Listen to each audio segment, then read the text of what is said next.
Hey everybody, hope everybody's doing well. Hope everyone's staying safe and staying healthy during these strange times. And wash your hands. Make sure you're washing your hands after everything you do. Anywho, it's your boy Mr. Nightspyder, and you are watching the Nightspyder Collector.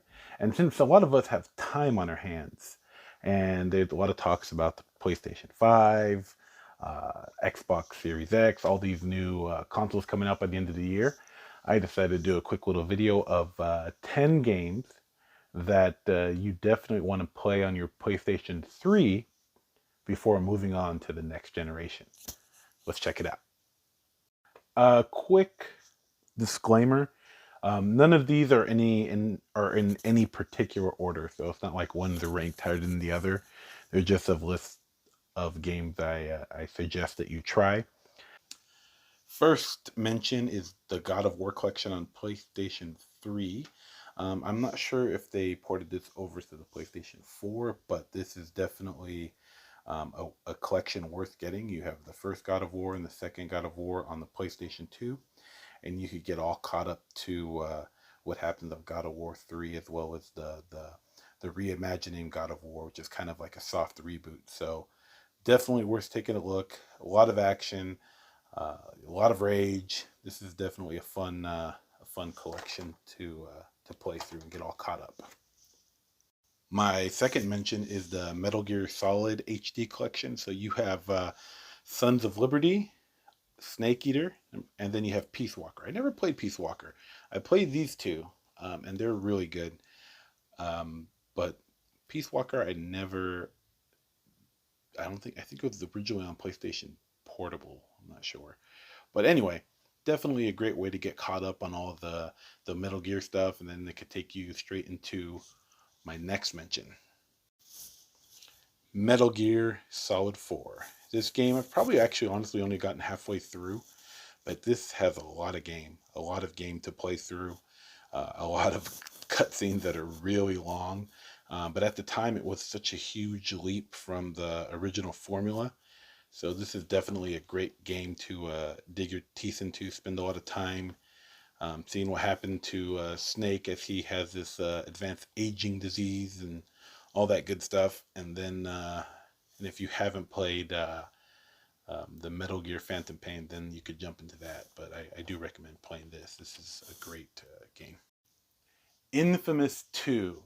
Now, to be honest, I could have picked either of the two Infamous games, the first one or this one by Sucker Punch. But if you love all the superhero stuff going on these days with Marvel and DC, this is kind of like their own concept on PlayStation.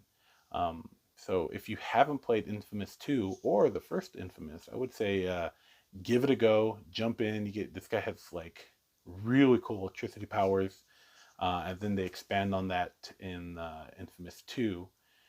And I would encourage you to go check out Infamous Second Son on PS4. But this is definitely a must play. This next mention is interesting one. Folklore. This one actually I had a little bit of a rough time finding, and when I did find it, it was still at a premium price. It was like $20. So this is I'm pretty sure it's a PlayStation exclusive as well.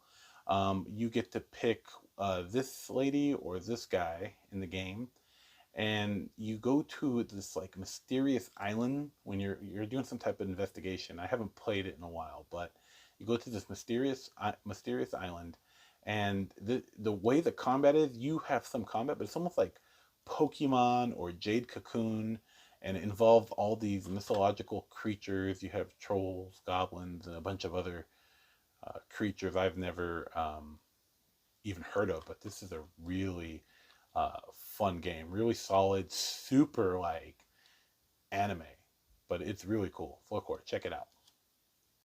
Kind of in the same vein as Infamous, I could have picked any Resistance, Resistance 1, 2, or 3.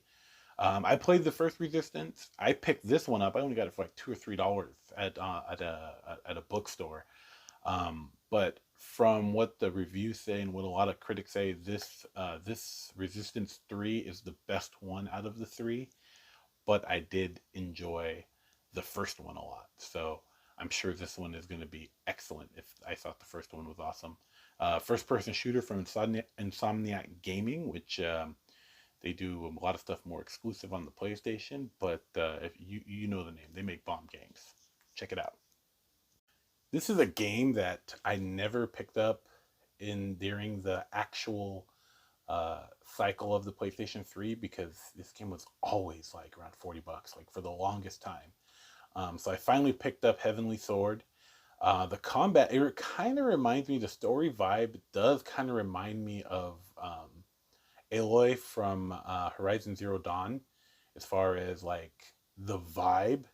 The combat is entirely different. It's here is developed by Ninja Theory, but it's a good hack and slash. Had a lot of fun playing it. I haven't beaten it, to be honest. That's what happens when you have a day job. But what I did play, I liked, and it was a lot of fun. And the graphics look phenomenal for being a PlayStation 3 game. So still holds up today. Check it out. This is a game that I was super hyped to play. It is developed by Sega, and this one is multi-platform. I think they have it on multiple things. Binary Domain. Basically, iRobot, Detroit Become Human type of vibe through this whole game. You have a bunch of like androids and robots. Some of them are undercover, designed to look like humans. Some of them are just straight up attacking you. It's crazy. It's a third person shooter, but it's strange because as much as you are attacking and fighting off hordes and hordes of robots, it feels extremely violent for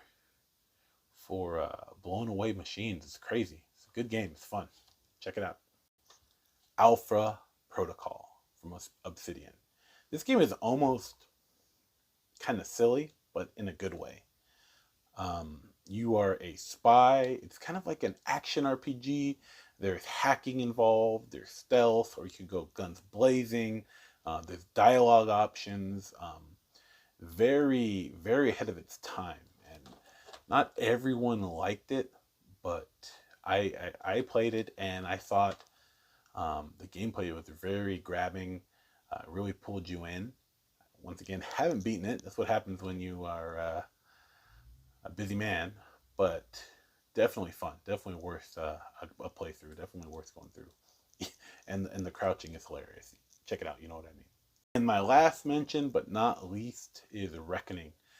This is essentially a flop, I guess, from the developer. It was published by EA, which is a trip. Usually they push stuff harder.